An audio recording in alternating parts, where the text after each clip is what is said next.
There, why don't you do your introduction? Oh, okay. Uh, This is Betty Tootle. I am interviewing William Newell as part of the Oral History Project on the waterfront. Today is April 28th, 1988, and we are in the Hastings Historical Society cottage on Washington Avenue. Thanks. Just press the... Okay, then it's okay. Yeah, okay. We're just testing now to see if this volume is Right. good. I'm just testing now to see if the volume is okay for my voice. Okay, Bill, if you'll just give me a little personal background. You were Okay. born in Hastings, you say, and... I was born in Hastings on October 12, 1919. I was actually born in Doves Ferry Hospital, but we lived in Hastings at the time, James Street in Uniontown. And my father's name was Alexander, my mother's name was Mary, and they both came from the north of Ireland.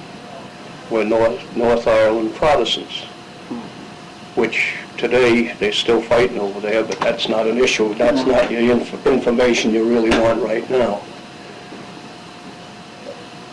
I had 5 sisters and 3 brothers, so we were quite a big family, a happy family.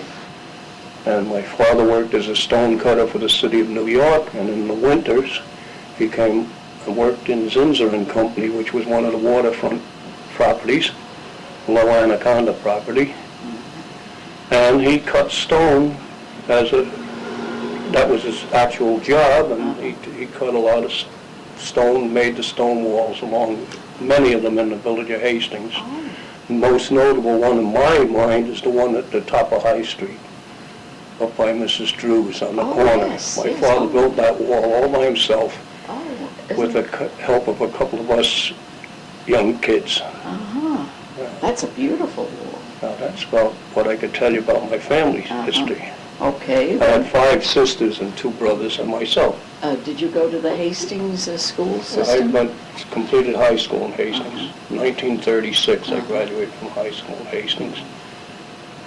And I worked in the city for a while as a runner, and then I ended up going into Anaconda just before the war broke out. I went in November of 40, before we got into World War II. Did you just work at Anaconda? Or did you work at other plants on the waterfront? No, I only worked in Anaconda on the waterfront. Uh-huh. And what years did you? November 40, I went into Anaconda, and April of 75, I retired from Anaconda because they were about to close down the plant. I retired, had to take early retirement because they were closing down. And I actually was the first salaried employee that was let go because my age fit in the right category so that they could still let me go and pay me my pension. Otherwise, they would have had the whole pension until I was older. But it worked out pretty good for me, and then I went to work up in Westchester County Medical Center for 10 years, 11 years, which I'm retired from now. What kind of work did you do at Anaconda? I worked, all of my time in Anaconda was spent in the reel shop, building reels, pallets, boxes, for shipping out the many products that were made in Anaconda. And then in the last year or so, I was made foreman of the reel shop and the yard gang, which was in charge of keeping the yard in clean shape and receiving the copper as it come up the river on the barges, and of course still to take care of the reel shop duties. Did you like your job? Oh, I liked it very much, or I wouldn't have stayed there 35 years. Wow. I should say so. Was your job dangerous? No, not particularly if you were at least alert, and in those days we were all young, we were a lot alert. Probably would be dangerous for an older person today, but we didn't consider it dangerous. There were dangerous jobs down there, but my job wasn't particularly dangerous. Were you ever hurt on the job? No, I was never hurt on the job. Was there a premium or bonus for any special jobs? Well, after we come back from World War II, I forget what year it was, it might have been even in the 50s, they put the reel shop on a piecework plan where we were paid for what we produced, and it was all piecework. either reduced or we didn't get paid. It was just it was strictly piecework. We worked against the clock from the time we went in till the time we went out. But in the reel shop, because of the nature of the work, we made reels right from the first piece of wood up. And we cut the wood to size, and then we cut out the circles, and we put the reels together right to the finished product. So because of the nature of the job, all our work was a team effort. We all got paid the same. And we worked up a routine among ourselves where each day we did a different part of the job, so one fellow wasn't stuck with the toughest part at any one time. And it worked out pretty good. Did you wear a special uniform? Or? No, just regular work clothes. And how did you hear about the job? I was born in Hastings. That answers it. Before I went to work in Anaconda, we used to go down and stand outside the gate and wait to see if they'd hire a couple of us to put us on for a day or two, and that's how they started out. And then, of course, when the war in Europe started going, why, that was another thing. They took anybody they could get. But I was come in there through a man who was plant manager at the time. His name was Mr. Omerod, and I had been working as a bookkeeper for, I don't know whether the man was his father-in-law, his uncle or something to his wife, and his name was Barlow Riley in Yonkers. They were electrical contractors, and I was doing their bookkeeping work. And he sent me up to see Omerod, and that's how I went to work there. Do you spell that O-M-E-R-R-A-D? O-D. O-D. O-D. Okay. O-M-E-R-O-D. Did you have lunchtime on the river when you... We were right on the riverfront when we first, our building was right on the riverfront. We could look out from work, watch the dayliners go up the river, and look out at the Palisades in the fall when the sun come down on them. Different colored leaves, it was beautiful. And we ate our lunch on the dock, of course. And they had lunchrooms and such with pool tables and recreation facilities for those that wanted to, but we only had a half-hour lunch, so there wasn't much sense of going anywhere but, right where you work. And we carried our lunches from home, of course. And they had soda machines and coffee. They had a coffee place. Who were your co-workers?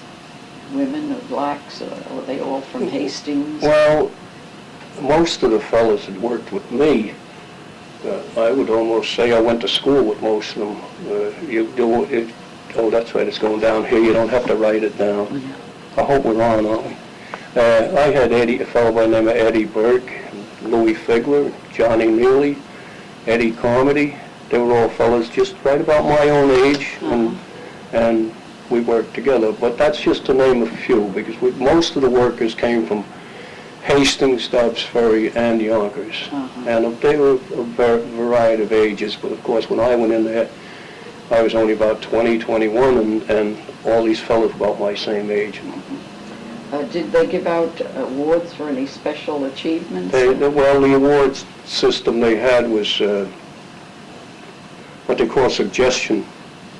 If you suggest something to improve a product, they gave you so much. What they figured, if they saved money on the product, they would figure a percentage over a year's savings, and they would pay that out in a bonus to you, to the suggester. I got a couple of them, but not very big ones, but they were all right. Was there a retirement plan? Yes, I've retired from Anaconda now. I'm on pension from Anaconda now, which is paid by Atlantic Richfield, which bought out Anaconda. Did you know that?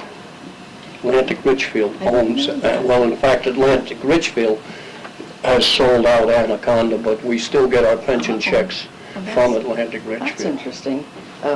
Did you have a retirement dinner? No, I didn't, because I was the first one to leave when they were starting to lay them off, and I never really volunteered to retire. It was just a matter of leaving. Right. In fact, there's no chance of even planning retirement. It was just, I was called into the office one day, and a fellow by the name of Pastorini was the superintendent at the time, and he said, "Bill, I hate to tell you this," he says, "but we have to let you go." And that stuff. But of course, I got my pension right from then, from the age of 55, so I couldn't really complain, and I was broken-hearted naturally because I enjoyed my job. But Don Fosno, who was the plant manager at the time, and of course I know ever since he came there, he made a little arrangement and got me to go to work for the county in the medical center. Did your family feel loyalty to the company? Well, I guess so. They never complained. You know, a job's a job. You know, the paycheck was there every Friday, so I guess they were loyal.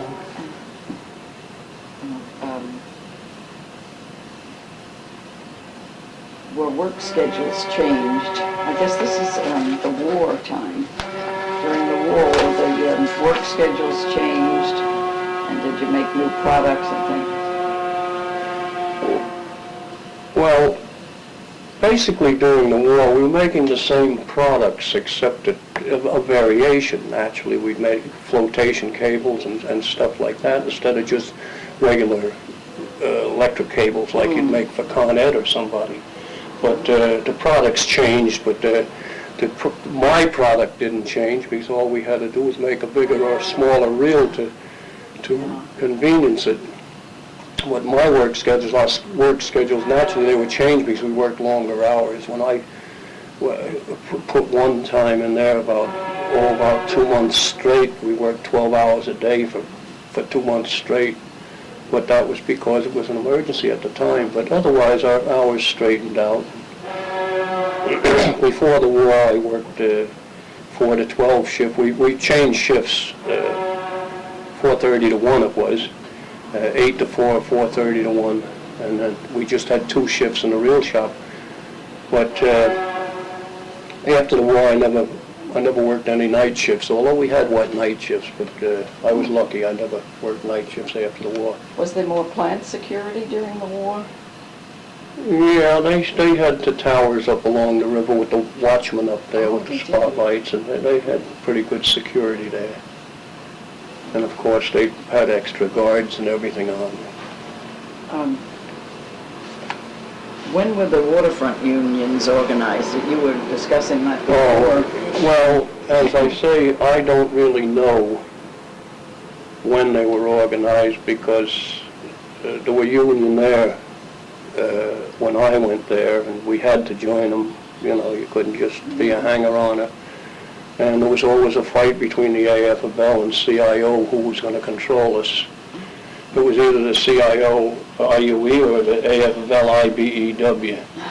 But we had the CIO, and the IBEW was in the Phelps Dodge, our competitor down the road in Yonkers. There was a big manufacturing plant in Yonkers. They're still there. The plant operates, but it's not Phelps Dodge. It's someone else. Were there strikes in 1960, and were there workers who were opposed to unionization? I don't know why you picked the year 1960 in particular. In the 60s. And in the 60s, I think we had a number of strikes in the 60s. And there was never any friction among the union membership, of course. Naturally, some of them didn't want to strike, but there was never any resentment. When the union struck, it struck. There wasn't anybody going in over the bridge to work. The office force worked, of course, but there was no interference as far as that was concerned. But we were at one national, that national copper strike, I forget what year it was in. We were the first one in the country to go out in Hastings, and we were the last one back in.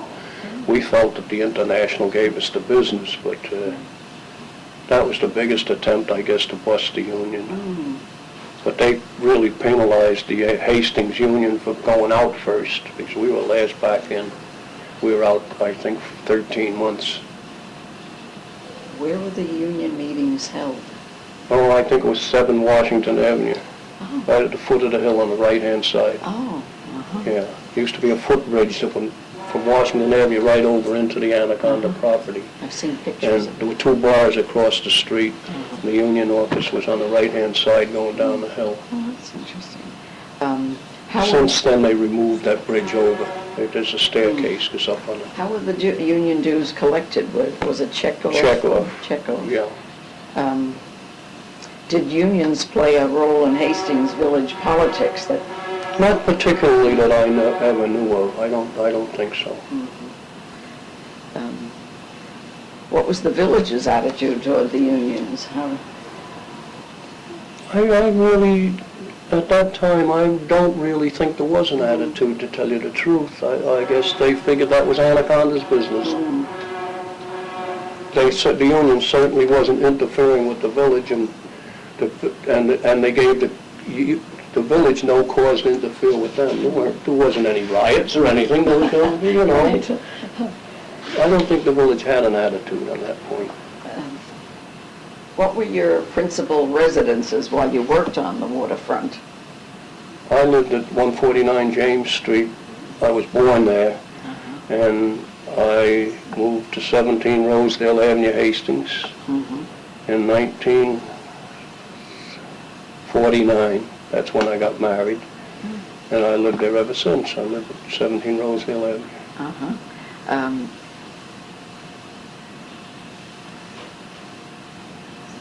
Did you have a garden at your home? I used to always have a garden, but I haven't lately. I used to always keep a garden with tomatoes and peppers and string beans, and that was about it. Always flowers, though.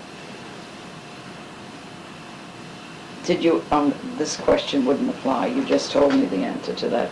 Would you describe your local neighborhood, the physical boundaries, the streets, sections of the village, and the kind of things they want to know? Like you lived on Rosedale Avenue, what was that called? Well, before I moved to Rosedale Avenue, the part at James Street, that's up on the hill in Uniontown. That's the main section of Uniontown, which is mainly the road running through the middle is High Street in Uniontown. And the firehouse is on Rose Street, and I lived a block up. And being a volunteer fireman, naturally, I ran to get the truck on Rose Street, you know. But I don't know, Uniontown was all hill, but in fact my father's backyard on James Street was a 45-degree angle, I guess. But then when I went to Rosedale Avenue's flat land, I'm right next to a big open lot of the American Legions, and it's nice wide road, nice, well-kept, more or less one-family neighborhood. We know some families have two, but I don't know whether they're allowed to or not, but they do. Mother-in-law apartments, I guess. What ethnic group or groups lived in your neighborhood? Were there any specific ethnic groups? Well, I would say Uniontown there was a lot of Irish, a lot of Polish. Well, Polish-Hungarian, you know, I guess I should say Slavic. That would describe it. And a few Italians, but no blacks, no Spanish in those days. I never saw a black man until I was about 18 years old, I guess. Was there a meeting place for people in the neighborhood to socialize? No, not really. We had Uniontown Hose Company, which they had an organization called the Uniontown Organization, a civic organization, but I didn't know much about that. That was during the war, I believe, and I think they let them use the firehouse for meetings. What services were in your neighborhood? By that, what do you mean? That's what I was wondering. We had telephone, electric, You had sewer. so I would think in a way of, you had sewage and... We had all the services that we have today.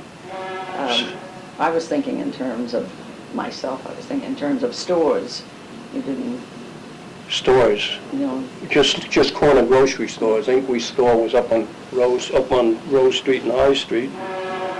There was another one down on the corner of Farragut, near the Farragut Garage. There was a gas station there too, down on Farragut Avenue. It's still there. Yeah, my brother-in-law used to own it. Some of these questions I can see you've already answered, like how large was your Hastings family? What were the most important family activities you shared? Well, that's funny, that's 11:15.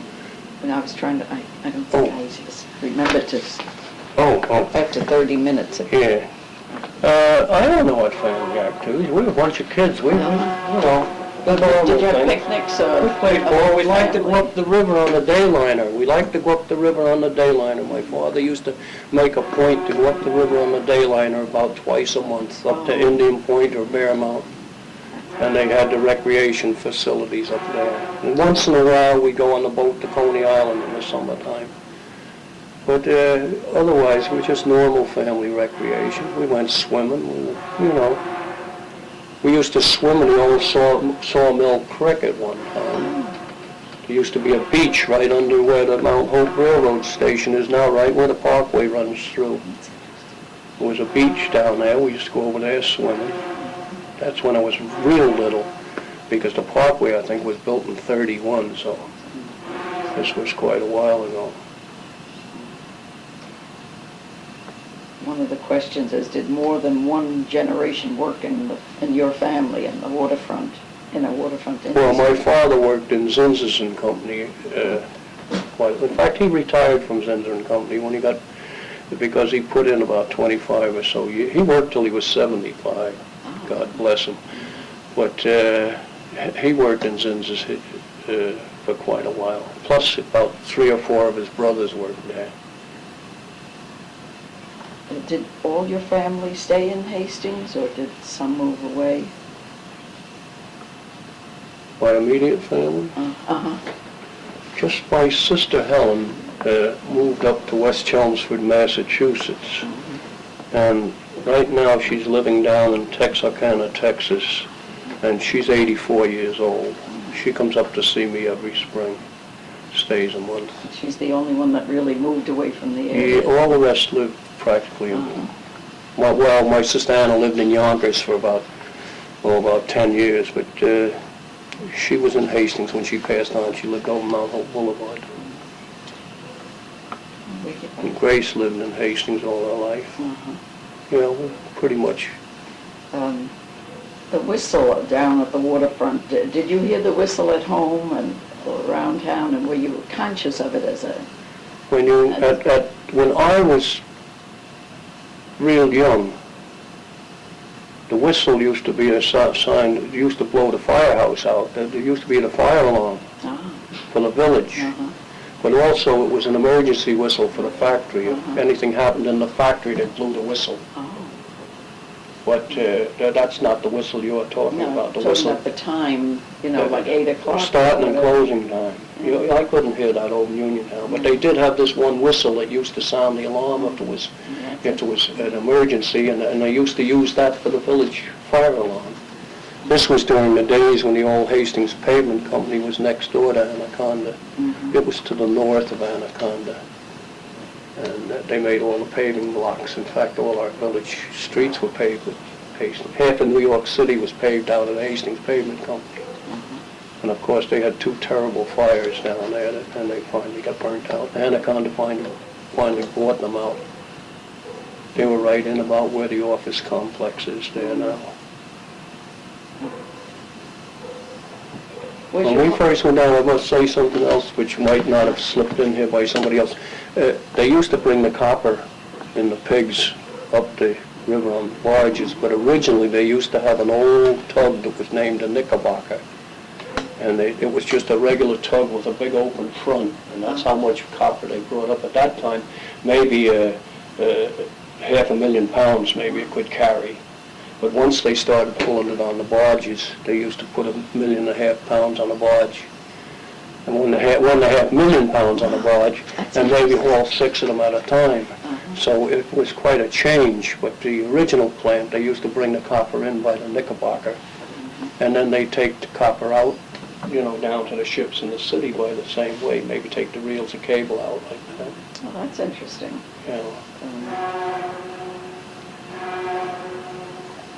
Was your life centered in one part of the village when you lived? Well, when we were kids, Uniontowners stayed in Uniontown, Hudson Heights people stayed in Hudson Heights, and the village people. In fact, we ventured down to the village with a black eye. We'd get a black eye maybe before we come home, because there were always teenage feuds and such. No, but that's saying it jokingly, but I ran lots of times. There was a kind of a feud between the sections of town, but we all went to school together, we all played the ball together, but, territorial feud. When we used to go down to swim in the river, there was a certain section, only the guys from Uniontown that swim. We each had our own sections. That's interesting. Yeah. There used to also be down there in Zinzer's, from Zinzer's out to the river, which is where the tanks are now. That was the village dump.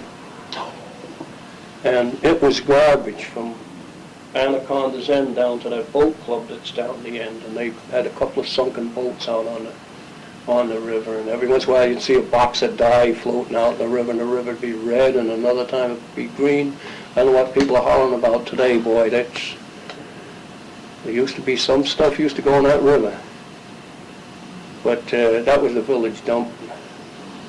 That's all been rebuilt over that, and then they put the oil tanks in there that's on that property. They had one bad fire down in Anaconda where a young fellow by the name of Coogan Tabor died in the fire. He was a volunteer fireman at the time, too. But he was working there, and he happened to be in the building that went on fire. That's the only death I ever remember in the Hastings Fire Department at a fire. His name was really Crofton Tabor. Tabor? T-A-B-E-R-E-R. And I don't really know what year this fire was. I know it was after the war, but I don't know what year. What else do you have on your questions? Oh, yeah. Was there a division? I think you kind of answered that. Was there a division in Hastings between waterfront communities and hill people? I think that kind of answered it when you said. Yeah, we had the section. We had Uniontown, Hudson Heights, Riverview Manor, and the village. Right. So you've already answered that.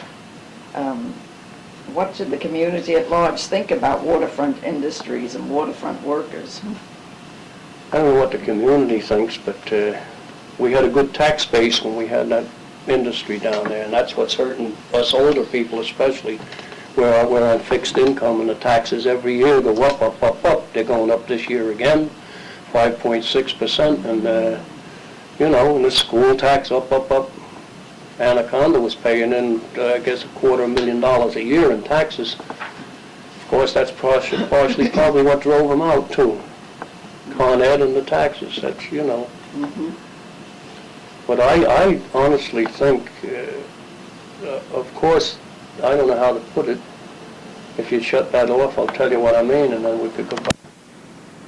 I graduated from Hastings High School with a commercial course, and I had a very good bookkeeping teacher. His name was Roland Axtell, but of course, Miss Davy, I think, was favorite for most of us kids anyhow in school. I still see her once in a while in church, but if I was asked who was my favorite teacher, I don't know whether she was my favorite, but she was very high on the list. I didn't study any foreign language, and as far as ethnic loyalty and such, when we were kids, we weren't worried about it. Irishman, a Polak, a black, a white. Of course, we didn't see many blacks or Hispanics in those days in Hastings, but it didn't seem to bother us anyhow. The school never would bring you down to visit the river on any occasion. It was just you went to school and you come home when I was a kid.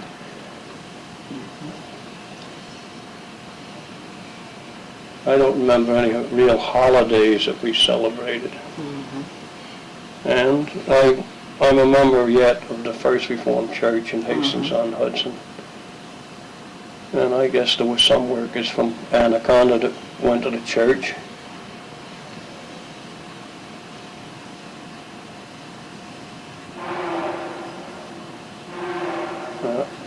Okay. I think we pretty much... Most of our playing was on the street. We didn't have any organized, see it's still running, we didn't have any real organized ball as kids. And as far as watching a ball game, the Anaconda, we had the old St. Matthew's Lyceum, and then later on Anaconda organized the Anaconda Arrows, which had Johnny Ankew and Joey O'Mara and Tommy Phelan and a few more, these fellas are still around. You could get all the information about them from them. I think you're on the end. Yes, I think so. Well, thank you very much, Mr. Newell. It was enjoyable to listen to you, and I think you've covered all our different questions. Okay, it's been